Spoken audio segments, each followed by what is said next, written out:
Let's get you back into court right now. Brandon Boudreaux is just about to make his own statement to the court. Your Honor, thank you for giving me my time today and for listening to all these people who are my family now and who have gone through this with me. On October 2nd, Lori Daybell, someone I considered family, conspired with others to shoot at me. An act that not only endangered my life, but it threatened to destroy the sacred family unit that I cherish for my children. Had this heinous crime succeeded, my children would have been left to face a lifetime of grief, robbed of the love, stability, and spiritual guidance I provide as their father. The betrayal by someone connected to my family has left me battling overwhelming emotions over the years. I felt fear, paranoia. I lived with constant vigilance, loneliness, regret, sadness, depression, anger, heartache, and embarrassment.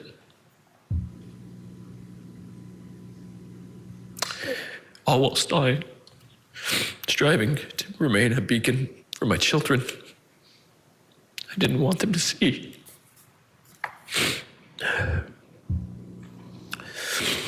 The word family in Latin was used as a word for servant, familia. How beautiful to think of those who are family as those who we serve or who serve us freely without the thought of reward. I try to live this truth every day, serving my children with selfless dedication, nurturing their dreams, teaching them resilience, and providing a foundation of love.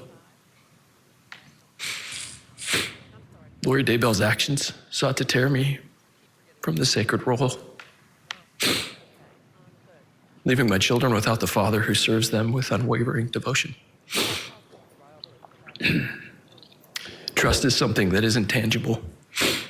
It can almost, excuse me. It can almost be measured in interactions with others by the speed and comfort with which we speak. We can see this inside our families. When it's present, it creates beautiful, safe spaces where human beings can grow and feel loved. As a father, I strive to cultivate this trust, fostering a haven where my children feel secure to grow and express themselves. Had I been killed, this trust would have been shattered, leaving my children vulnerable to fear, uncertainty, and struggling to rebuild the safety that they deserve. I believe the family unit is ordained of God, and as such, it can be the most safe and sacred space we have in this life. I was raised in such a unit by parents who created this for me. And my life's greatest desire is that one day my children will look back and say that I created that for them. This divine calling gives me a drive to provide a nurturing and sacred environment for my children, mirroring the love I received. The choices that were made on October 2nd by Lori and others attempted to end my life. They threatened to rob my children of this God-ordained sanctuary, denying them the legacy and safety of love I strive to build. Research underscores devastating impact of losing a father in early childhood. 20 to 30% of bereaved children develop clinical depression or anxiety, grappling with abandonment. It can hinder their ability to form healthy relationships. My children would have faced these scars and many more. Their sense of security would have been destroyed. The violent act orchestrated by Lori would have taken this. Additionally, children who lose a parent experience academic setbacks, social withdrawal. Studies show that such children face socioeconomic challenges as adults, threatening the stable future I work tirelessly to provide. Besides my children, I have extended family for whom this conspiracy's toll I will never truly know. There's no measurement system for our grief, for our stress, for their pain and their trauma. They carry a burden that was no responsibility of their own. They're good people, all of them. But they showed up. They understood what family meant. They postponed work. They postponed life. They postponed fun. They even put out their own children and their own spouses. I had to ask them and their families to keep me safe and put them in jeopardy. I was scared to stay with them for months after they shot at me and kept trying to find me.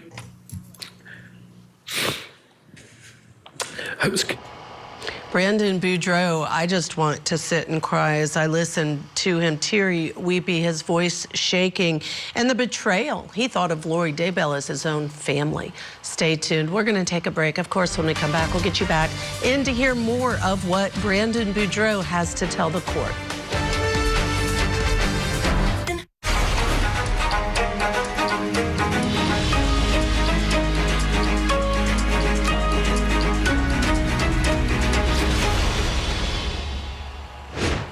Welcome back to Court TV Live. I'm Judge Ashley Wilcott, honored to be with you. Convicted killer Lori Daybell is back in court for her sentencing hearing in Arizona. Daybell was found guilty earlier this year of conspiring to kill her then-husband, Charles Vallow. She was also found guilty for conspiring to attempt to kill her niece's ex-husband, Brandon Boudreaux. She's already serving 3 life sentences. Today, she could pick up, and I think she will pick up, 2 more. Let's get you back inside the courtroom now. Surviving victim Brandon Boudreaux continues to give his tearful impact statement. I asked my new wife to marry me. I had to do so, knowing the burden I brought to our marriage. A life filled with unwanted attention, trauma, from a conspiracy I knew nothing about until it was almost too late. This burden will never go away, but we will learn to deal with it. We can never go back. We can't fix these things. There's no way to make right all the injustice and suffering that we've endured. So my greatest hope is that we can protect others from facing it. I hope those who participated can be removed from a place where they can have a chance to hurt anyone ever again in the future. No one deserves to live a life of fear and trauma. I have friends who stood up and put their lives on hold to help me and my children. I don't know how to convey to you the fear they must have felt to just be involved with me or around me. As others conspired and continued to come looking for me, I can't imagine the impact it had on them after the fact or during, and some of them had to distance themselves to keep their family safe. Finally, this overwhelming toll and conspiracy has had so much effect on those who are called upon to uphold our laws, and to those that I employed to try to protect my family. I would include attorneys, law enforcement, juries, yourself, your staff, all the people who have to deal with this. We've spent countless hours and precious resources from our community's taxes, mine and my family's personal finances, striving to prove exactly what happened, and most importantly, to keep children safe.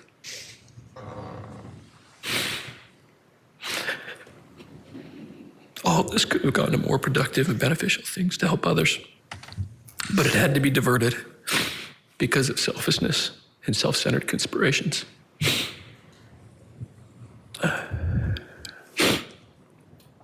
Your Honor, I'm a believer in forgiveness. And I believe it can be relieving for people to let go of the feelings that I've been describing, to give them away to their Savior, so that there's more room for good feelings and things that can come in this life. I try to practice this. I'm not perfect at it, but I have found relief in it. But I do not believe that this means that we can trust those who commit crimes to continue to have freedom that they had before. I choose to forgive Lori for myself so that I can be able to be a better father to those children I described. Be a better husband for my new wife.